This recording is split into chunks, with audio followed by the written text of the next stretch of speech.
Healing Hospital Multi Super Specialty near Nehru Stadium, Bedar. अस्सलाम वालेकुम। मैं मोहम्मद असदुद्दीन। अभी कुछ दिनों पहले मुझे फिर से जनता दल सेक्युलर का स्टेट स्पोक्सपर्सन बनाया गया, जिसके लिए मैं पार्टी के जिम्मेदारों का, देवेगौड़ा साहब का, कुमार स्वामी साहब का, बंडप्पा कासिमपुर साहब और एमएलसी तिप्पेस्वामी साहब का शुक्रगुजार हूं कि उन्होंने मुझे इतनी बड़ी जिम्मेदारी सौंपी है और इंग्लिश और हिंदी चैनल्स के लिए स्पोक्सपर्सन अपॉइंट किया। मैं उन्हें शुक्रिया अदा करता हूं। आज मैं चूंकि एक मुसलमान अपनी कम्युनिटी के सामने कुछ बातें रखना चाहता हूं कि हम लोगों ने अपने पॉलिटिकल अल्टरनेटिव्स का तकरीबन खात्मा कर लिया है कर्नाटका स्टेट में, जो बहुत ज्यादा नुकसानदेह है।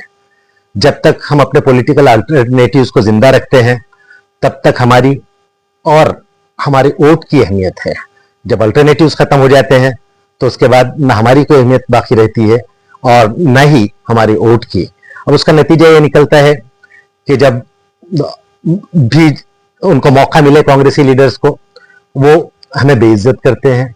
जैसे कुछ दिन पहले तेलंगाना के चीफ मिनिस्टर रेवंत रेड्डी साहब का एक स्टेटमेंट आया कि अगर कांग्रेस है तो मुसलमान है, कांग्रेस है तो मुसलमानों की इज्जत है। इस तरह की सारी बातें की जाती हैं और वो लोग ये भूल जाते हैं कि मुसलमानों के ही वोट की वजह से कांग्रेस आज जिंदा है। और आज कांग्रेस का ये आलम है कि उनके सीनियर लीडर्स, चाहे वो राहुल गांधी हो या प्रियंका गांधी वड्रा हो, उनको अगर जीतना हो तो तमाम 543 पार्लियामेंट कॉन्स्टिट्यूएंसीज में सेफेस्ट सीट वो ढूंढते हैं जहां मुसलमानों की आबादी ज्यादा हो और जाकर वायनाड से इलेक्शन लड़ते हैं और जीतते हैं। इस तरह के लोग भी हमारे वोटों की अहमियत खत्म करके हमारी बेइज्जती करते हैं। यह नतीजा है अपने पॉलिटिकल अल्टरनेटिव्स को खत्म करने का।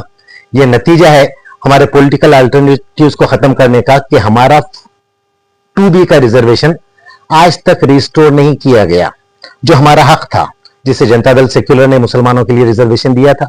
और कांग्रेस ने इलेक्शन कैंपेनिंग में यह प्रॉमिस किया था कि हुकूमत बनने के बाद पहली कैबिनेट मीटिंग में 2B रिजर्वेशन को रिस्टोर कर दिया जाएगा। अफसोस होता है वो अब तक रिस्टोर नहीं किया गया। तो पॉलिटिकल अल्टरनेटिव्स को जिंदा रहने की अहमियत को हमें समझना चाहिए और सेक्युलर अल्टरनेटिव्स को जिंदा रखना चाहिए। और जनता दल सेक्युलर का साथ जब हमें फिर से देना चाहिए, रिवाइव करना चाहिए अपने ताल्लुकात को, क्योंकि पार्टी को भी मुसलमानों की जरूरत है, मुसलमानों को भी इस तरह की एक रीजनल पार्टी की जरूरत है। दोनों एक दूसरे के लिए जरूरी है, दोनों के सर्वाइवल के लिए जरूरी है और कम्युनिटी के मफादात की निगरानी के लिए भी जरूरी है। जनता दल बीजेपी से अलायंस है, तो ये कैसा कहा जा सकता है कि जनता दल सेक्युलर है और माइनॉरिटी में मुस्लिम कैटेगरी को प्रेफर करते हैं? देखिए, हम माइनॉरिटीज में मुस्लिम्स को प्रेफर करने वाली हमारी कोई आइडियोलॉजी नहीं है। हम सभी के लिए समानता की बात करते हैं और चूंकि मुस्लिम्स जो है ना बहुत ही कमजोर तबके हैं, इसलिए हमने उनको रिजर्वेशन दिया था और समाज के दीगर तबकात को भी जो कमजोर हैं उनको हमने दिया। अब जहां तक सवाल ये पैदा होता है कि जब जनता दल सेक्युलर बीजेपी के साथ है तो किस तरह से जो है ना ये भरोसा किया जा सकता है या सेक्युलर कैसे बाकी रही। देखिए, हमें आज देश के हालात को देखने की जरूरत है। भारत की जो पॉलिटी हो चुकी है जस्ट बाइपोलर हो गई है। दो कुतुब हैं, दो पोल्स हैं, एक तरफ बीजेपी है, एक तरफ कांग्रेस है। बाकी तमाम पार्टियां तो बीजेपी के साथ हैं या कांग्रेस के साथ हैं।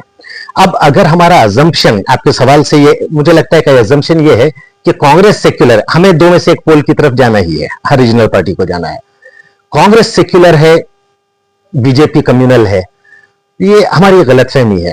मैं आपको कई एग्जांपल्स दे सकता हूं। रिसेंट एक एग्जांपल देना चाहूंगा कि बेंगलुरु में जो कोगिलो लेआउट और तनीसंद्रा में जो डेमोलिशंस हुए, माइनस टेम्परेचर लेवल, सुबह का वक्त जाके जिस बेरहमी के साथ मकानों को डेमोलिश किया गया, बच्चों को जो है ना बेघर किया गया सर्दी में, कड़ाके की सर्दी में, ये दरअसल कांग्रेस ने बुलडोजर जस्टिस या बुलडोजर राज की जो शुरुआत की थी इंडिया में पहली दफा, उसकी इसने गोल्डन जुबली मनाई है। 50 साल पूरे होते हैं, इमरजेंसी का पीरियड था जब संजय गांधी की जो है ना अपना ईमा पर, उसके ऑर्डर पर तुर्कमान गेट दिल्ली में 18 बुलडोजर भेजे गए थे। हिंदुस्तान की तारीख में पहली दफा बुलडोजर का इस्तेमाल किसी को पनिश करने के लिए, फोर्स्ड स्टेरिलाइजेशन, जबरी नसबंदी की मुखालिफत करने के बाद जिस तरह से जो है ना स्टूल को इस्तेमाल किया गया, शुरुआत इन्होंने की थी 1976 में और 50 साल बाद इन्होंने कोगिलू लेआउट और तनीसंद्रा में उसकी गोल्डन जुबली मनाई। और उस वक्त में जब मुसलमानों ने विरोध किया था, बेघर मुसलमान, मजलूम मुसलमान, पथराव किया उन्होंने, तो उसके बाद पुलिस फायरिंग का हुक्म दिया गया था। और ऑफिशियल रिकॉर्ड्स ये बताते हैं कि 10 लोगों की मौत हुई, जबकि एक बहुत ही वेटरन जर्नलिस्ट कुलदीप नैयर अपनी किताब में judgment the inside story of emergency in India, उस किताब में लिखते हैं कि 150 से ज्यादा मुसलमानों का कत्ल किया गया जो अपने हक के लिए लड़ रहे थे।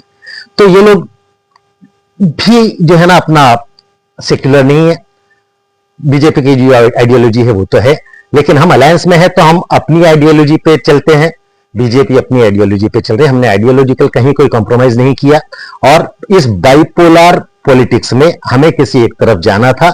और जब इंडिया अलायंस की, so called INDIA India alliance की जब पहली मीटिंग फॉर्मेशन के लिए हुई तो बेंगलुरु में हुई, और कांग्रेस ने डेलिबरेटली बेंगलुरु में होने वाली मीटिंग में हमको इनवाइट नहीं किया। वो नहीं चाहते थे कि हम इंडिया का हिस्सा बने, हमें किसी का तो हिस्सा बनना था।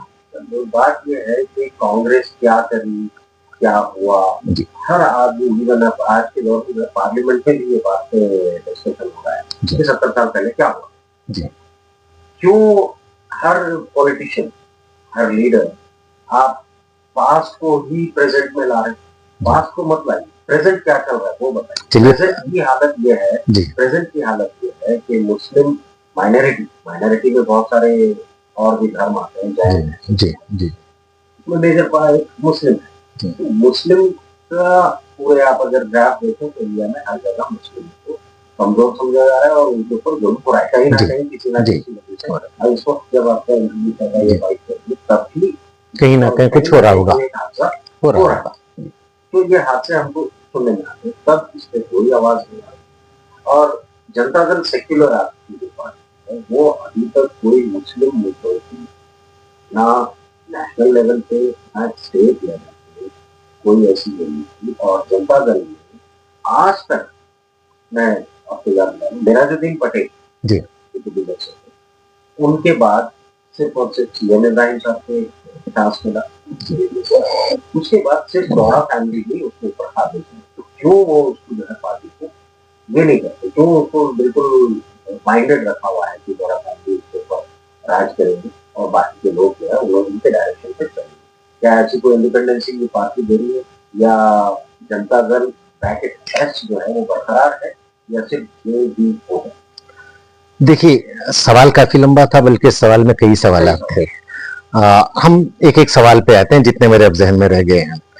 पहली बात यह कि भाई जनता दल में गौड़ा फैमिली का ही कंट्रोल है, ये एक मिसकंसेप्शन है।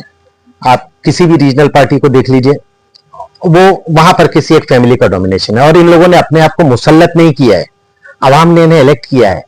हर इलेक्शन में जब जाते हैं लीड करते हुए तो आवाम इनका सपोर्ट करती है और इनको वोट दिया जाता है, ठीक है। और उसके बाद में ये पार्टी बढ़ रही है वोट देने के, ये कोई नॉमिनेटेड नहीं है, इलेक्टेड है ये लोग। अब दूसरी चीज कि पहले की बात, 70 साल पहले की बात, ठीक है, हम 70 साल पहले की बात नहीं करेंगे।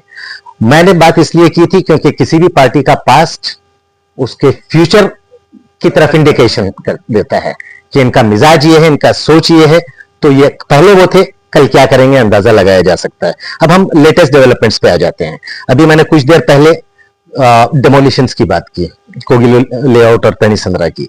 इसके साथ में अब आप मुझे ये बताइए कि हेट स्पीचेस जिस तरह से कर्नाटका में, हालांकि उन्होंने वादा किया था और रिसेंटली उन्होंने कुछ एक कानून लाने का भी ढकोसला किया, एंटी हेट स्पीच बिल। ये चलिए, बिल जब भी मंजूर होगा, इंप्लीमेंट होगा, वो अपनी जगह, ठीक है, वो हम क्यों कर रहे हैं वो भी बताता हूं मैं। आप मुझे ये बताइए कि कांग्रेस के अब की दफा या इससे पहले भी, लेकिन हम अभी पे आते हैं क्योंकि आपका प्रेजेंट पे स्ट्रेस था, जब से कांग्रेस पावर में आई है, क्या हेट स्पीचेस यहां पर नहीं हुई? ये कानून आने से भी पहले तो लड़का प्रभाकर भट्ट को ले लीजिए, यत्नाल को ले लीजिए, एक और बंदा बेंगलोर का अपना है जो अपने आप को जो है ना गौरक्षक बोलता है, ये तमाम पुनीत के रेहली, ये तमाम कई इनके बयानात, मुस्लिम मुखालिफ बयानात, क्या कांग्रेस ने कभी इनके खिलाफ कोई एक्शन लिया? FIR बहुत ही रेयर केस में हो जाती है, लेकिन क्या उस FIR के आगे इस केस को बढ़ाया गया आज तक? क्या किसी को कन्विक्ट किया गया? हालांकि खवानीन मौजूद हैं, उन खवानीन का इस्तेमाल करते हुए आप उन्हें सजा दे सकते थे। लेकिन कांग्रेस का ये जो है ना रिकॉर्ड है कि जब कल्लड का प्रभाकर भट्ट ने हमारी माओ बहनों के बारे में एक बहुत ही घटिया बात की कि मुस्लिम औरतों को जो है ना रोजाना एक मर्द की जरूरत पड़ती थी, मोदी जी ने ट्रिपल तलाक का कानून लाके रोका, इस तरह की घटिया बात इसने की, तो उसके बाद जब कोई उसके खिलाफ कोई एफआईआर नहीं होती है, बड़ी मेहनत के बाद कुछ सोशल एक्टिविस्ट जाकर उस पर कंप्लेंट करने में कामयाब होते हैं, एफआईआर होती है, उसके बाद कल्लड का प्रभाकर भट्ट जब कोर्ट में जाते हैं एंटीसिपेटरी बेल के लिए अपनी उम्र का हवाला देते हुए, तो उस वक्त में गवर्नमेंट का वकील ये कहता है कि इस अर्जी पे जो है ना समाप्त नहीं होनी चाहिए, सुनना नहीं चाहिए, क्योंकि हम इन्हें अरेस्ट ही करने वाले नहीं है, हम इन्हें अरेस्ट ही नहीं कर रहे हैं, तो अरेस्ट रुकवाने के लिए जो है ना अपना बेल की एप्लीकेशन की जरूरत नहीं है। ये कांग्रेस कि आप बताइए किसी एक जगह हेट स्पीच को रोकने के लिए उन्होंने किया हो? नहीं। अब इन्होंने एक नया तमाशा किया है, अगर उनकी मंशा सही होती तो एग्जिस्टिंग लॉज को अप्लाई करके इन्होंने सजा दी होती है उनको, आज तक नहीं दी, एक एग्जांपल कोई नहीं दे सकता। ये जो कानून लाया गया है, ये कानून दरअसल अपने पॉलिटिकल ओपोनेंट्स को जो है ना हैरास करने के लिए लाया गया है। इसमें जो क्लॉजेस हैं, इसमें लोगों की जो है ना आजादी भी सल्ब करने के प्रोविजंस हैं, इसलिए हमने उसकी मुखालिफत की है। हेट स्पीच को अगर आपको रोकना चाहते हैं, अगर आपकी नीयत है, तो इससे पहले के जो केसेस हैं उनको रिवाइव कीजिए और किसी लॉजिकल कंक्लूजन पे ले जाइए, ये नहीं ले जाते हैं। हेट स्पीच तो दोनों हर पार्टी का रहता है, जी पार्टी उसको वेपन की तरह यूज करती है, जी किसी भी कम्युनिटी के खिलाफ जी एक अपनी कम्युनिटी को मजबूत बनाने का उनका हथियार।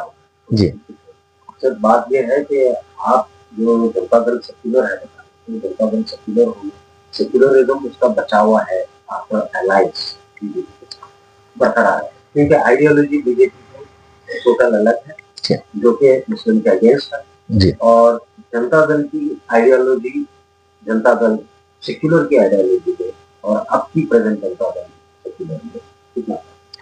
देखिए कोई फर्क नहीं है, और ये हम इस तरह से लाइटली भी नहीं ले सकते हैं आपकी इस बात को कि कानून बनाए जाते हैं वो हेट स्पीच अपने वोट बैंक के लिए नहीं। गवर्नमेंट एक पार्टी की नहीं है, यहाँ की सारी आवाम की गवर्नमेंट है। गवर्नमेंट की जिम्मेदारी बनती है कि इस तरह के वाकयात पर, हेट स्पीच पर रोक लगाए। कांग्रेस की कोई मंशा नहीं है, और इसका प्रूफ ये एक वाइल्ड एलिगेशन नहीं है, प्रूफ आपके सामने है, एक एग्जाम्पल नहीं है कि उन्होंने किसी को सजा दी हो। अब दूसरा, जनता दल सेक्युलर की तरफ आते हैं। जनता दल सेक्युलर पहले भी सेक्युलर थी, आज भी सेक्युलर है, आइंदा भी सेक्युलर रहेगी, और जनता दल को यह क्रेडिट जाता है कि पिछली दफा 2018 के बाद, 2023 के इलेक्शन से पहले, जब यहां पे एंटी मुस्लिम जिस तरह के इश्यूज, नॉन इश्यूज को इश्यूज बनाया जा रहा था, हिजाब, झटका कट, हलाल कट, अजान वगैरह, कुमार स्वामी की एक अकेली आवाज थी जो सॉलिडली उसके खिलाफ उठा करती थी, और दूसरी कोई पार्टी उसके खिलाफ नहीं आती थी। और उसके साथ साथ सेक्युलरिज्म की हम बात करते हैं, कुमार स्वामी ने सेक्युलरिज्म के कॉन्सेप्ट से बहुत आगे बढ़कर, कॉन्स्टिट्यूशन जो बात करता है फ्रेटर्निटी की, तमाम मजाहब के लोगों में भाईचारा फरोग देने की जो बात करता है, उस पर अमल करते हुए कुमार स्वामी ने उस पीरियड में कई जगह पर, मैसूर में, बेंगलुरु में, कई जगहों पर जो है ना जो मीटिंग्स करवाए उलमा की और हिंदू धर्म गुरु लोगों की, और सर्व जनांग दस शांतिया तोटा का जो कॉन्सेप्ट राष्ट्र कवि कुवेंपू का था, उसको फिर से इन्होंने रिवाइव किया। यह सिर्फ कुमार स्वामी को क्रेडिट जाता है। जब से जनता दल बीजेपी से अलायंस हुआ है, क्या जनता दल स्टेट में, क्योंकि रीजनल पार्टी है, कमजोर नहीं हुई? नहीं, कमजोर नहीं हुई है, बल्कि हम और ज्यादा ताकतवर हुए हैं। क्योंकि उसके मैं लॉजिक बताता हूं। जिन कम्युनिटीज का हम साथ दे रहे थे, हर वक्त उनके साथ खड़े रहे थे, अनफॉर्चुनेटली उन तमाम लोगों ने कांग्रेस को बहुत ज्यादा सपोर्ट किया, टोटली हमें इग्नोर किया गया, accept in few assembly constituencies. Overall देख लीजिए 92% वोट्स जो है ना हमारे खिलाफ में गए, हमारी कम्युनिटी के। अब हम अगर सरवाइव करना है पॉलिटिकली, तो हमें कहीं ना कहीं पर किसी से अलायंस करना था। हमने अपनी आइडियोलॉजी को कॉम्प्रोमाइज किए बिना अलायंस किया है उनसे। बीजेपी की आइडियोलॉजी बीजेपी के साथ है, हमारी आइडियोलॉजी हमारे साथ है। और एक बात मैं आपको याद दिला दूं, जिस तरह से कांग्रेस कमजोर हो रही है, 2028 के इलेक्शन में आप देखिए कि एनडीए की गवर्नमेंट बनेगी। अगर हम आज ही से उन सेक्युलर पार्टीज का साथ देंगे जो हमेशा से हमारे साथ रही है, जब गवर्नमेंट बनेगी, सरकारें हमारी वोट के बगैर भी बनती जा रही हैं, चाहे वो मरकज में हो या किसी और जगह। हम वोट नहीं देते जिन पार्टियों को, उनकी हुकूमतें बन रही हैं। अगर 2028 में एनडीए हुकूमत आती है तो यकीन जानिए जनता दल सेक्युलर अगर वहां पर कोई भी एंटी माइनॉरिटी अगर काम हो रहा होगा उसकी मुखालिफत करेगी, उसको होने नहीं देगी। जो पावर में है वहां पर हमारी बात करने वाला कोई तो हो। हम प्रैग्मेटिक कब होंगे? कब तक प्रैग्मेटिज्म हमारे से दूर रहेगा? लोकल बॉडी और कॉर्पोरेशन के इलेक्शन में जनता दल अलायंस बीजेपी के साथ करेंगे तो क्या माइनॉरिटी यानी मुस्लिम को टिकट मिलेंगे वो अपना रोल? देखिए, जहां तक लोकल बॉडीज के इलेक्शन में अलायंस की बात है, यह भी डिस्कशन के स्टेज में है और चांसेस ये है कि अलायंस में ही इलेक्शन लड़ा जाएगा। बीजेपी के कुछ क्वार्टर से मुखालिफत हो रही है, जेडीएस के भी कुछ लीडर्स लोकल बॉडीज के लिए अलायंस के खिलाफ हैं। अभी फाइनल डिसीजन नहीं हुआ। जब भी होगा, अलायंस भी होगा, तो जनता दल सेक्युलर ना मुस्लिम ना किसी और माइनॉरिटी के साथ नाइंसाफी करने जा रही, बिल्कुल नाइंसाफी नहीं होगी। उनको अपना शेयर दिया जाएगा और उन्हें जिताया भी जाएगा इंशाल्लाह। सर एक बात और चल रही है कि आपको जनता दल में जो है माइनॉरिटी देंगे, स्टेट माइनॉरिटी जी अच्छा है जी जी जी। हाँ देखिए, मैं तो उस रेस में नहीं हूं। मैंने अपनी तरफ से वहां पे ऑफर नहीं किया कि मैं बनना चाहता हूं, जिम्मेदारी लेना चाहता हूं। पार्टी के बहुत सारे सीनियर लीडर्स, उन्हें यह लगता है कि इसमें डेडिकेशन है, कमिटमेंट है और लोगों से बात करने की और उन्हें कन्विंस करने की, अपनी तरफ लेने की सलाहियत है। ऐसे कुछ लीडर्स का विश्वास है, तो उन लोगों ने मेरा नाम प्रपोज किया। उसके साथ में एक दो नाम और भी हैं। देखते हैं क्या होता है। इंशाल्लाह एक आध हफ्ते या 10 दिन में वो भी फाइनल हो जाएगा और अगर मुझे जिम्मेदारी मिलती है तो मैं उसे बखूबी निभाने की कोशिश करूंगा और एक मजबूत आवाज मुसलमानों की और दीगर माइनॉरिटीज की आवाज पार्टी प्लेटफॉर्म्स पर बनने की इंशाल्लाह कोशिश करूंगा। बीजेपी से अलायंस होने के बाद कहीं ना कहीं कुछ ना कुछ नुकसान हुआ होगा। देखिए, कुछ फायदे होते हैं, कुछ नुकसानात होते हैं। अगर टोटलिटी में देखा जाए तो नुकसानात कम है, फवायद ज्यादा है। नुकसान और फायदे दोनों हैं। क्या जनता दल अपने सेक्युलरिज्म को बरकरार रखते हुए आने वाले विधानसभा चुनाव में क्या बीदर नॉर्थ से जी आपको टिकट देगी? नहीं, मैं जो है ना अपना इलेक्शंस वगैरह के लड़ने की पोजीशन में नहीं हूं, ये क्लियर मैं बताता हूं। और असद को टिकट देना ना देना वो एक अलहदा बात है, लेकिन इंपॉर्टेंट बात यह है कि मुसलमानों को जहां से जो जीत सकते हैं उन्हें टिकट दिया जाएगा। मुस्लिम लीडरशिप क्रिएट की जाएगी जिस तरह से हमने पास्ट में किया है। और ये जनता परिवार ही किसी को स्टेट का होम मिनिस्टर बना सकता था। जनता परिवार रोशन बेग को हमने बनाया। नेशनल लेवल पे हमने मुफ्ती मोहम्मद सईद को होम मिनिस्टर बनाया। ये हम लोग ही कर सकते हैं। उसके साथ साथ पार्टी में जितने बड़े बड़े लीडर्स आज कर्नाटका में फेसेस हैं, मुस्लिम फेसेस, वो सारे के सारे जनता दल ने ही उनको एज ए लीडर बिल्डअप किया है। तो पहले भी हमने किया, आइंदा भी मुस्लिम लीडरशिप को हम क्रिएट करते रहेंगे, बिल्डअप करते रहेंगे। आने वाले दिनों में क्या मेंबरशिप वगैरह मेंबरशिप ड्राइव कुछ दिन पहले हुआ है। फिर से स्पेसिफिक माइनॉरिटीज को टारगेट करते हुए इंशाल्लाह 1 महीने बाद फिर से अपनी जिम्मेदारी में इंशाल्लाह पूरे स्टेट में जो है मेंबरशिप करवाने का इरादा है। बहुत बहुत शुक्रिया।